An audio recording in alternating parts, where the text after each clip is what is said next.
As the first light of day filtered through the misty forest, the river carried not tranquility but a murmur of danger.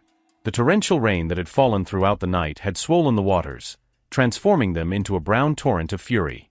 The river, normally flowing silently, now shook the earth with its roar, uprooting trees along the banks and sweeping away everything in its path. A massive male lion appeared on the shore. His mane was heavy with rain, his eyes fixed on the middle of the water. His broad chest rose and fell with each breath, his paws buried in the mud. He wouldn't normally come this close to the riverbank, but this morning was different. Directly in front of his eyes, a silhouette could be seen in the brown waters. In the middle of the water was Evelyn.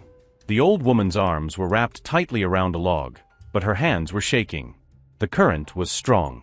Her clothes, weighed down by the water, pulled her body downward, and with each wave, her head was momentarily submerged. The look of fear on her face was clear even behind the rain-mixed mud.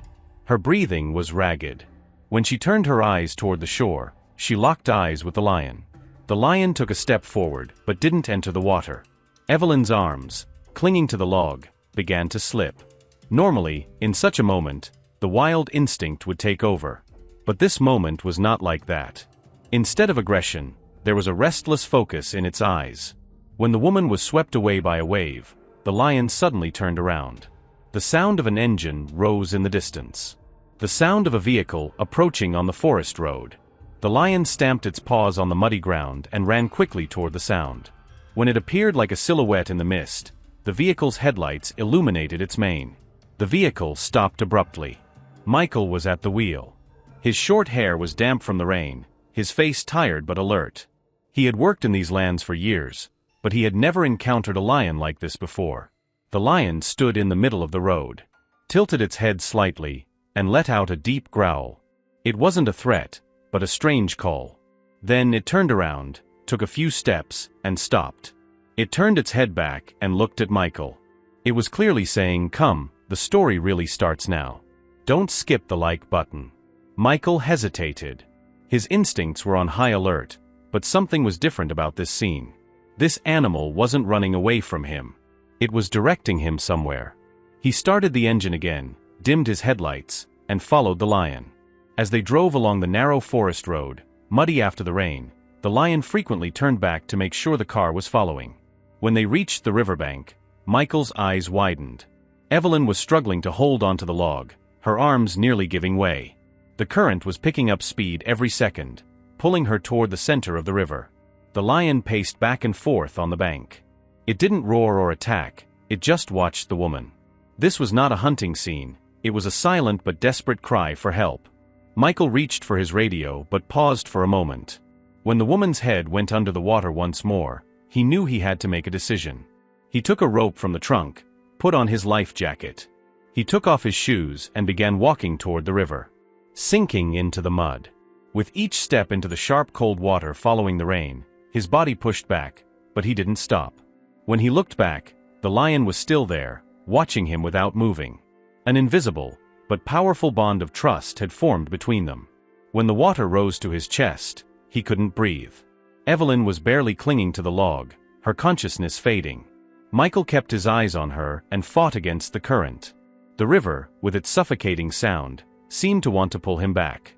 The lion stayed on the shore. He was silent, but that silence was more than enough to carry the weight of the moment. Nature's unwritten laws had been broken for a moment that morning. A lion had asked a human for help, and Michael had answered that call. The moment Michael wrapped the rope around his waist, the current struck him with its first blow. The ice-cold water seemed to target his soul rather than his body. With every step, he slipped on the muddy bottom, his ankles being pulled backward. Evelyn, in the middle of the river, had almost completely lost her grip on the log. Her fingertips could no longer grasp it, and her head was submerging and surfacing at longer intervals. The line between life and death grew thinner with every second. Michael gritted his teeth, drew the cold air into his lungs, and lunged forward.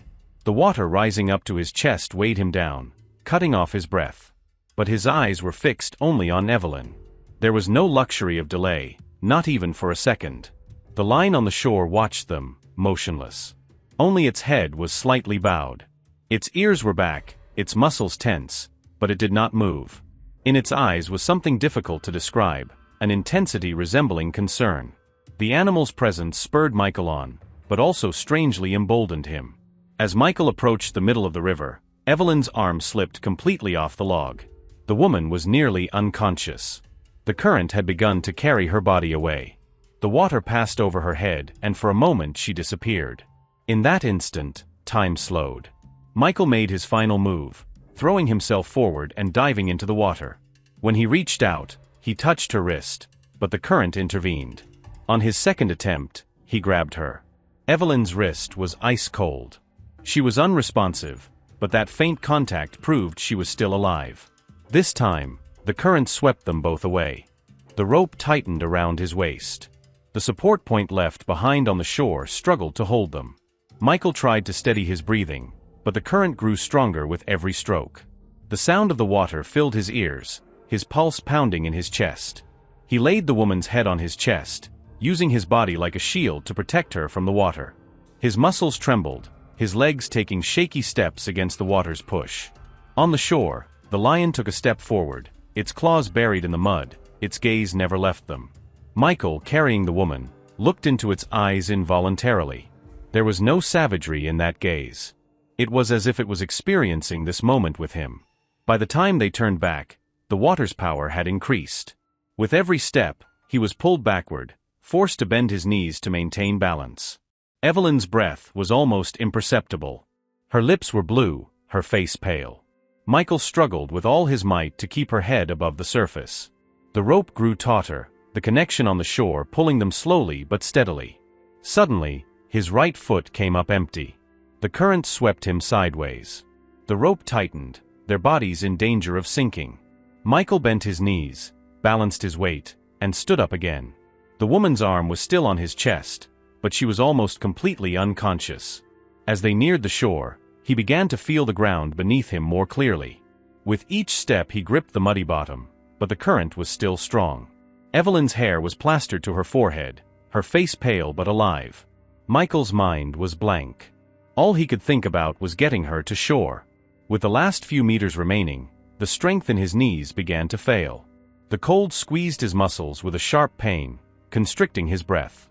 But turning back was not an option. The body in his arms was not just Evelyn. It also carried the quiet confidence of a lion.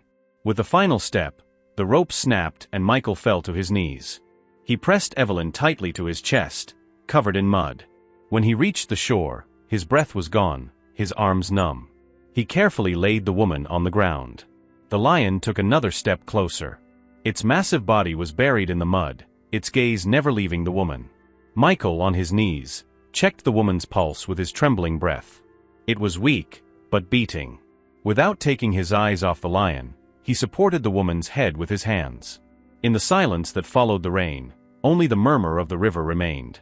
Two different species stood side by side on the shore for the same woman's survival. There were no words between them, but everything was crystal clear. Michael felt Evelyn's weak pulse at his fingertips, and the burning cold filling his lungs gave way to a sharp relief. Her chest rose and fell tremulously. Her eyelids were half closed, but the ragged breath escaping her lips was proof she was still alive. Michael was on his knees, covered in mud, trying to catch his breath when the lion approached with heavy steps. Normally, this distance would have been a deadly boundary, but not at that moment. There was no anger or aggression in the lion's gaze. It was as if he knew he was part of this story.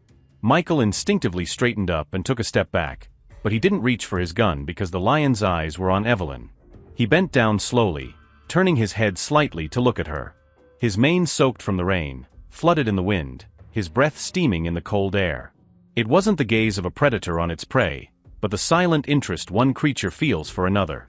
Evelyn let out a hoarse cough. Michael immediately crouched beside her, supporting her head and wiping the water from her mouth. The woman took another deep breath.